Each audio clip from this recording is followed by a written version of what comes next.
All right, welcome to the Team Rhino call. We're on October 11th, and we've got a good topic tonight. We're going to talk about questions, and I see David Coggin just came on. Welcome, David. Hey. Andy's on, Jill Kirschman's on, Danielle Gormley is on, Heidi is on. I think that's all we have right now. Some other people should watch afterwards or will be coming on here shortly. So I'm going to talk about questions today, and this is one of my favorite topics, like how to actually have a conversation with people that leads them towards good solutions. And it's about actually helping people, right? I don't know how many of you saw the post that I just did in Team Rhino like 10 minutes ago. I also posted a little bit about it in the fall Power of the Pack group. But Jeff Hill had just posted in the Wall, which is like the leader group, about how he was on a call with some coaches and he was telling the coaches how to build a strong foundation for a good business. And he said, the way you build a strong foundation for a good business is starting with Success Club every month. If you make Success Club every month, that's going to build you a strong foundation for a strong business. And Carl came in and corrected him and stopped him. And he was like, now, Jeff, the way you build a good foundation for a good business is helping people become stronger, not by making Success Club. Success Club is a result of helping people become stronger. And I love that he just made that little correction, because what Jeff said wasn't like business-wise, numbers-wise, wasn't technically wrong. Did I say something in Michael Neiman's voice? Okay. But so what Jeff said wasn't wrong, right? I mean, if you make Success Club every month, you will build, a foundation for a strong business. You won't necessarily build yourself a 5-star, 10-star, 15-star business just by making Success Club 5 every month. But it is the foundation for a good business to start with making Success Club. But what comes before Success Club, or how you get to Success Club, is by helping people, finding solutions for them, like the Power of the Pack groups that we're doing, where you see these people losing 20 pounds, 25 pounds, 27 pounds, right? Those people aren't Success Club points, they're people, right? And yes, Success Club points come from those people, but they're people. And that's what Carl really dug in with on that comment to Jeff, was it's about people. And I liked that happened just recently, like half an hour ago, and I posted it in Team Rhino, because what we're going to talk about today is about how to have questions with people that really get down to what it is that they need and what their issues are, and how you can help that person actually solve that issue with the tools that you have. So if you keep in mind throughout the questioning process, throughout the conversation process, that your business is about people, you're going to do much better than if you think that your business is about products, or your business is about Success Club points, your business is about sales. Those things come after. Those things are there. Now, if you just say my business is about people and you never make a sale, then of course you're never going to make any money and you're never going to build a business, right? Those things have to be there. I'm not saying they're not there. I'm saying first it's about people. Right? And if you don't have a business that has products that help people, then it won't matter how much you try to help people, you'll never build a business. But we have a business that has products that help people. So if we focus on helping people and leading them towards the solutions that we have that are part of our business, then we will build a business as well. So what I'm going to do is share my screen with you. I have a PowerPoint presentation because I'm an engineer, and so you all get a PowerPoint presentation, and I know you all love that. But you don't get the PowerPoints to put in your notebook. So that means that if you want this information, what do you have to do? Take notes, because smart people take notes. That's what Chalene Johnson says. Not my words, Chalene Johnson's words. So I'm going to bring this up here and we're going to talk. All right. Y'all see? Can y'all see that? Give me a thumbs up. David, see that? slideshow? Cool. All right. All right. So we're going to talk about progressive questioning. Okay. I think one of the mistakes that we often make is, let's just take an example that I had today, actually, and I have quite often, and many of you have probably had it too, right? Someone joined the Biggest Loser group that we're doing right now, and I said something on one of the posts like, if you're not sure how you're going to lose weight, you have no plan, make sure you contact your coach. So one of my people messaged me, I think emailed me and said, hey, I'm not sure how I'm going to lose the weight. I know I want to, I know I need to, I'm in this group. I don't know how I'm going to do it. I said, okay, so you want some help? Yes, I would like some help. Okay, so we're at this point, okay? So when we're starting this questioning point, what I want to talk about today is we're starting a questioning point where someone already has curiosity at the very least with what you're doing. Your challenge group, your products, your coaching business, whatever it is, that's where we're going to start this discussion. Okay, so we're not starting from a cold lead that doesn't even know what you do. We're not starting there. Okay, that's a different topic that we could talk about, is how to build curiosity with people to start talking about this. But let's say you've got somebody who's in a free group and they want to know more about your solutions basically to lose weight, or they're asking you questions about how to lose weight better and what to do. Okay, how are you going to ask questions that make sure that you get that person hooked up with the correct product, if there is a correct product to hook them up with? What are you going to do? Okay, so this is what we're going to do. First thing, you want to start with narrow questions. Way too often we think, I was taught to get to their why. How many people, heard they get to their why, get to their why, get to their why, right? So what do? Someone says, well, yeah, I think I want to join your challenge group. I'm not sure what to do. I don't really have a plan. And you go, okay, well, what's your why? You don't necessarily say exactly that, but you ask them this big, hairy, open-ended question that just has all this, possibility for answers to it, right? And for some people that might work okay. If you know the person really well, that might work okay. If it's someone who, you don't know really well, they're not necessarily going to want to open up and tell everything. They're also not necessarily going to have it organized in their mind well enough to answer that question, right? Like if someone came to you right now, David Coggin, okay? If someone came to you right now and they were a financial planner, right? And they sell, financial planning services to help you retire or something like that. Put your money in, IRAs and blah, blah, blah, right? And the first question they asked you was, what's your vision for your financial future? Would you have like a detailed, organized answer of exactly what you view your financial future as right now in your life? Like in 20 years, I figure I'm going to have this portfolio with this many, this much money here and this much money there, and I'd like to be able to do this and do, like, you might, right? But that's a really big question to start off with, right? It's big, and I'm working on it, so.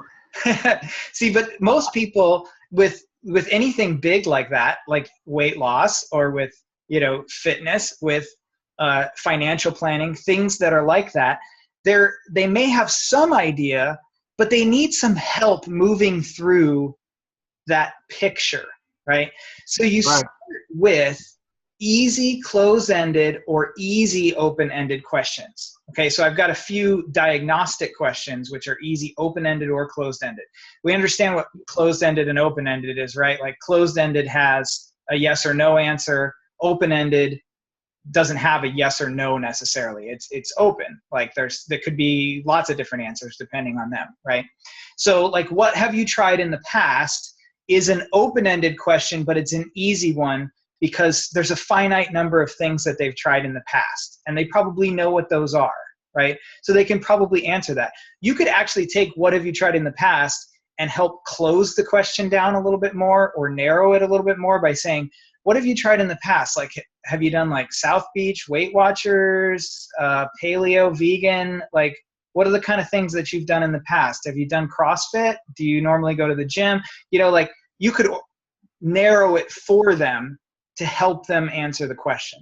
But what your goal here is that these first questions, as somebody saying, yeah, I want some help, your first questions need to be easy to answer, but also give you valuable information, right? You don't want to just ask questions that don't get you anything that is valuable information. So what have you tried in the past is an excellent question to draw out, you know, what they've already tried and don't like. Well, they're going to tell you something like, well, I did Weight Watchers, but that didn't work for me. Or I did Weight Watchers and I lost weight on it, but something else, you know, like something that they didn't like about it or whatever. Do you struggle with time to work out? That's an easy question to answer, right? Do they or don't they? It's a yes or no. And they'll tell you maybe a little bit more. They might elaborate.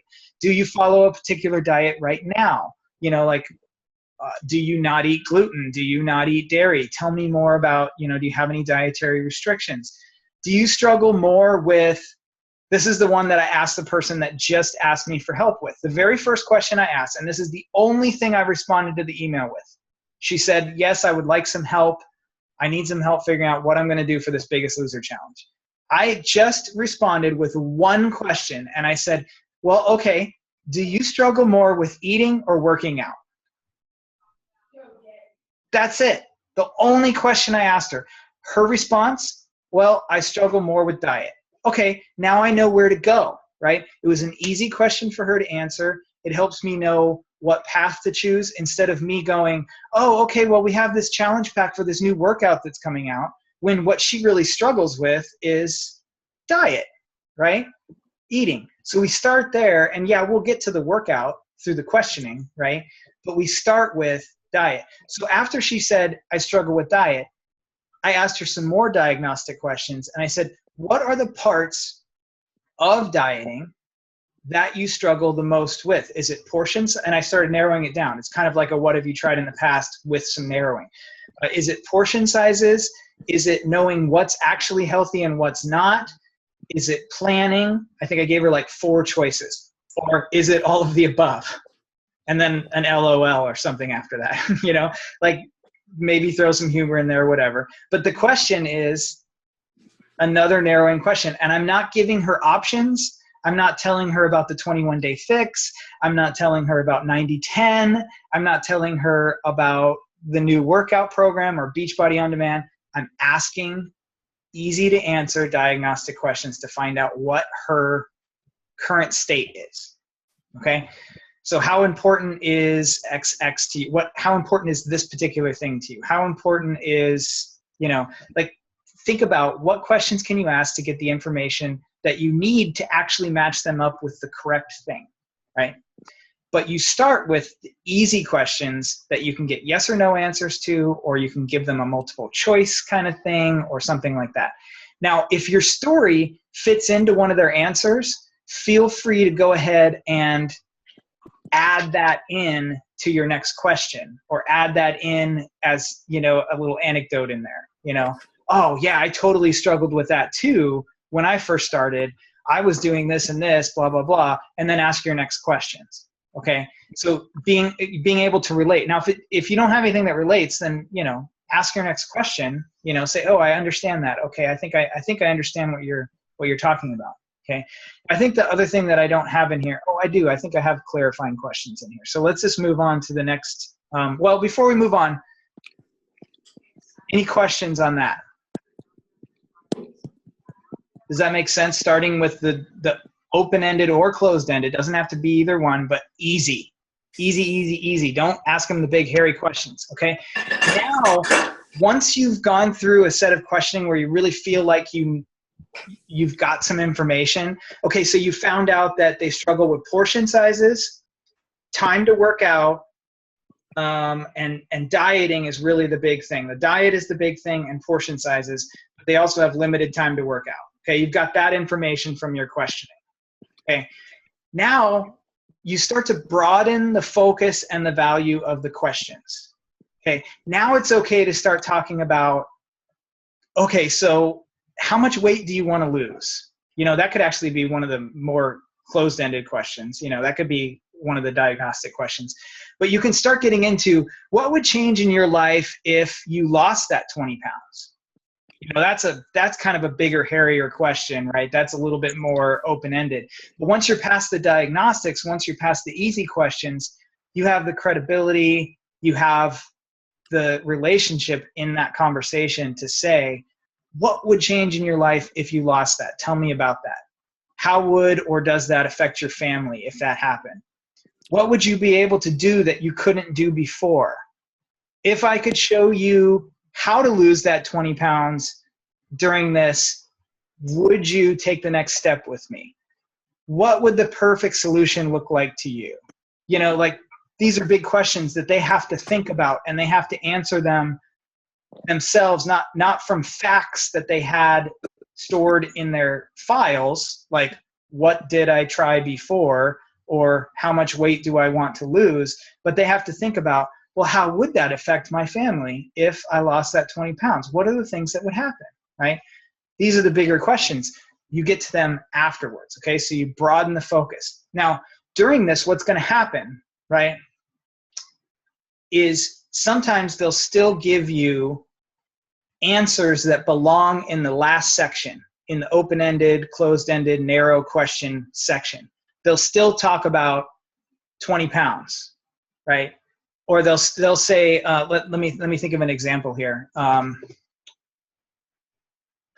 Okay, so what would change in your life if you lost the 20 pounds? Well, I'd be able to do more of the things that I love. Okay, that doesn't give you a whole lot of information, right? It's not an incorrect answer, but it doesn't give you a whole lot of information. That's where global questions come in, which are really clarifying questions, right? Global questions, clarifying questions, whatever you want to call them. On your paper that you're taking notes on, you can write down clarifying questions if that makes more sense to you. But they're things like, someone says, well, I'd be able to do more of the things that I love. You can ask a clarifying question like, well, how do you mean? Or like what? Ask them what those things are. What things would you like to do? Maybe then they'll tell you that they used to hike all the time when they were in their 20s, but then they had kids and they gained weight, and now they went on a 3-mile hike and they almost died. And they would love to be able to go on the 5 and 6 mile hikes, and they'd love to go on a trip to Glacier National Park, and and they'll tell you this grand thing.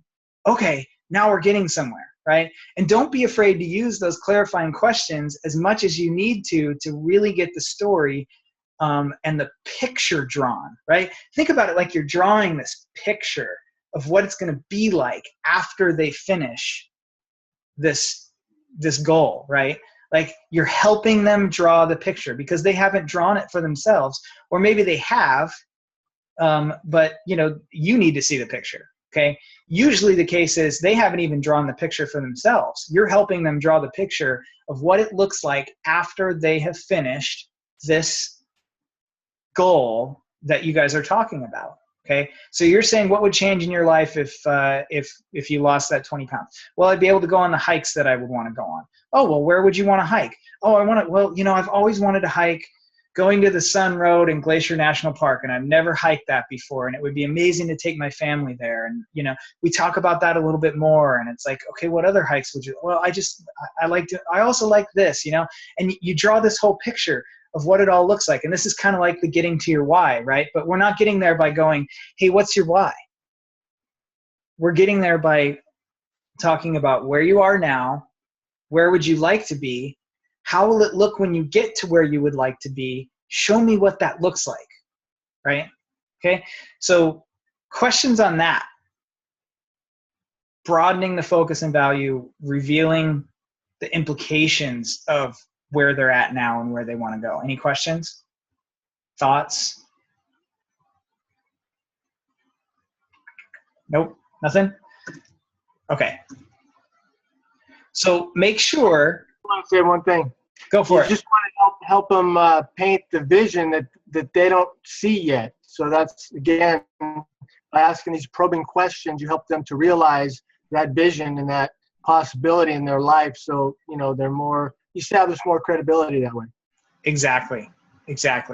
So as you're asking these questions, I think you're right on track, David, but as you're asking the questions, we've already kind of touched on this, but be very careful not to skip over and let them get away with saying a result as a why, right?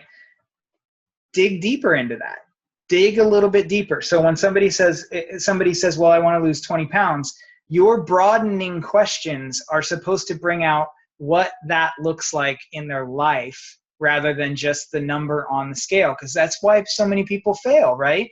You guys know this. So why so many people fail, they're attached to a number on a scale and not to the change in their life that will happen that is somewhat connected to that number on the scale, right? I will often ask a person if they tell me they want to lose 20 pounds, I'll say, why do you want to lose the 20 pounds?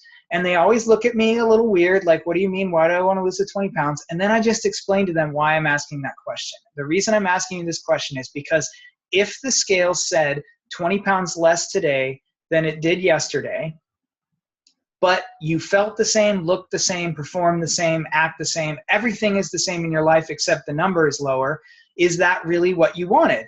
And of course the answer is no, right? If they're wearing the same clothes, they feel the same way, they still can't hike any longer than they hiked before, then they haven't reached the goal. So the 20 pounds is not the goal.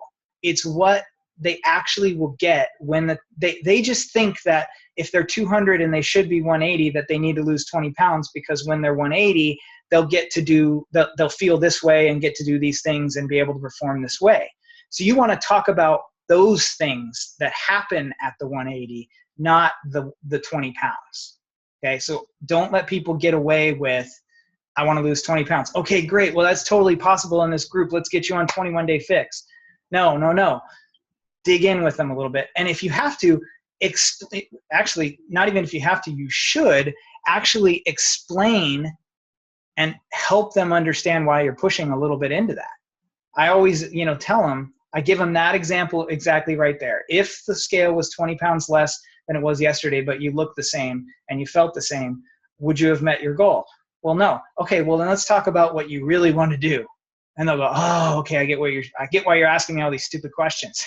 They get it then. Okay, so don't be afraid to tell them that. You can also tell them that their why can develop. Like they don't have to have this huge, like, I want to lose 100 pounds. It's like, we could talk about your why just for this challenge. Like, what do you want to be able to do at the end of this challenge on November 20th? We don't have to talk about, well, I have 100 pounds to lose and I'd love to be able to do this and blah, blah, blah. Like, we could just talk about November 20th. What do you want to feel like on November 20th, right? Let's see, what else I got on here. Get as much as you can get up front, help them develop it over time.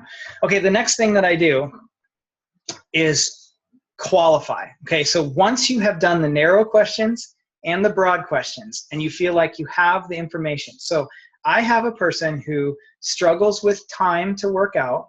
They only have 30 minutes. They struggle mostly with diet. They don't exactly know what to eat, and they struggle specifically with portion sizes. They always just take too much. That's what they've told me.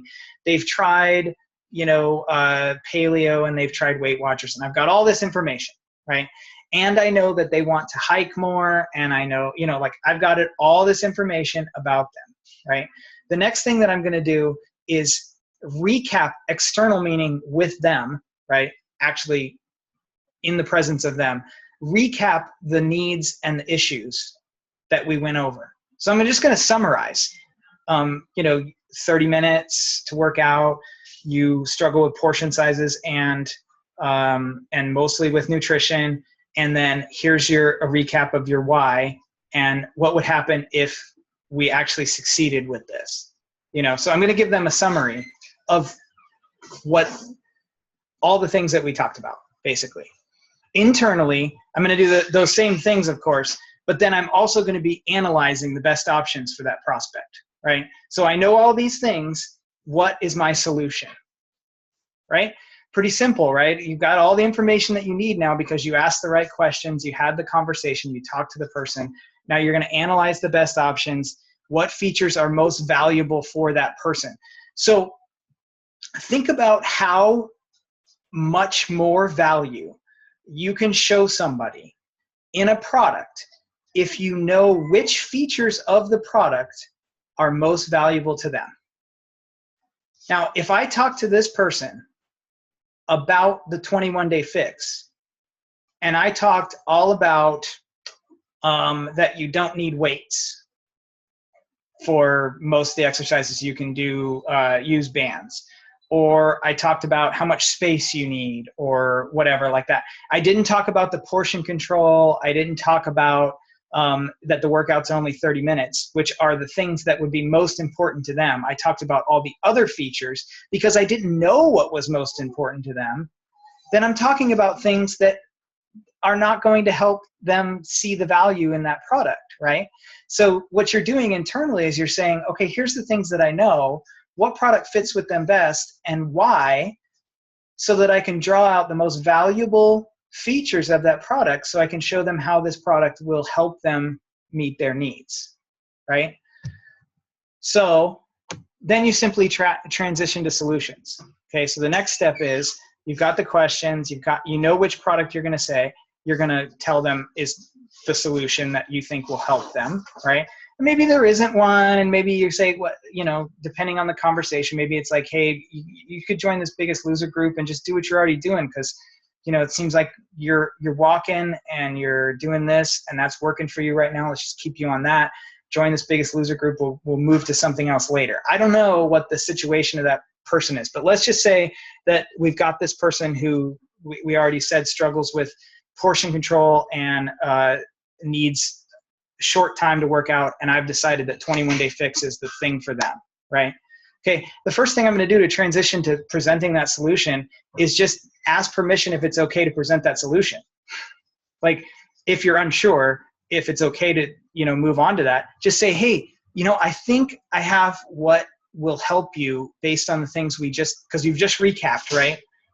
You can say, I think I have something that's going to help you. Is it all right if we talk about that right now? It's okay to ask permission, right? In fact, it's a great idea to ask permission because people love that, actually.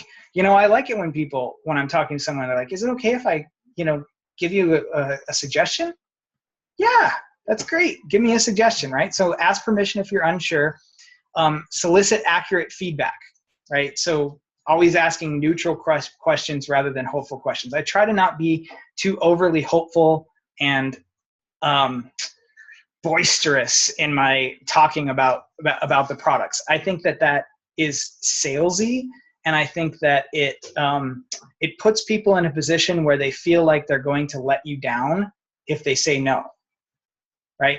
And I never want someone to feel like they're going to let me down when they say no, if they say no. I want them to do it if it works for them, okay? So I want to ask questions within the, you know, transitioning to solutions where I'm, you know, like if someone is, this is actually more, I use this more when someone hasn't responded for a little while. I won't be like, hey, you were still going to get that challenge pack, weren't you? Are you ready to go? My questions are more like, hey, you know, you said you were going to get that challenge pack last week. I haven't seen your order come in yet. If you've changed your mind, that's totally cool. Just let me know. I just want to make sure whether I need to keep following up with you or not. Neutral. It's not all like, you ready? Let's go. You know, because then the person won't respond because they're like, oh, I don't want to let them down. You know, so I'll just pretend like I didn't see the message and say I've been busy. You know, like, don't do that to people. I hate that when people are all like, ooh, you know. If I want it, I'll get it, right? Okay. So,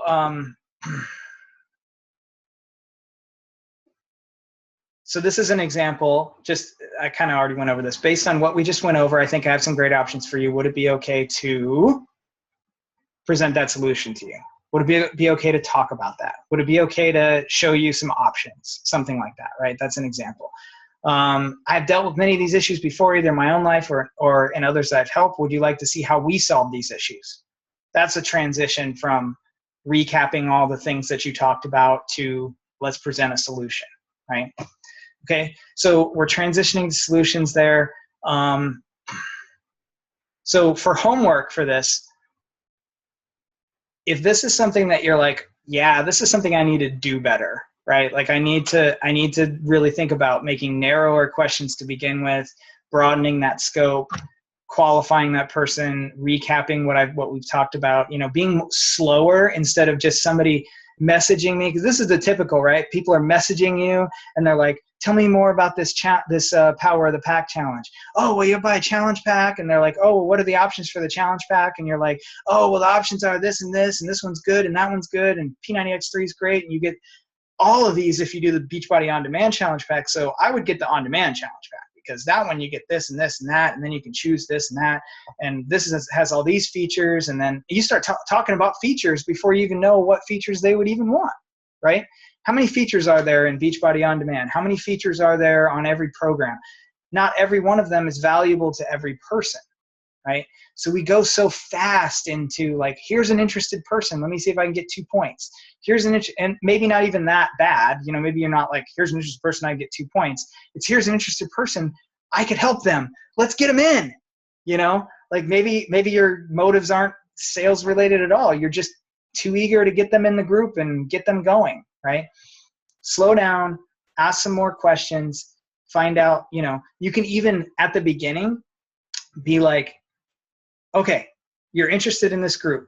What I do with every person is I make sure that if you're going to join the group, we match you up with the absolute best program for you.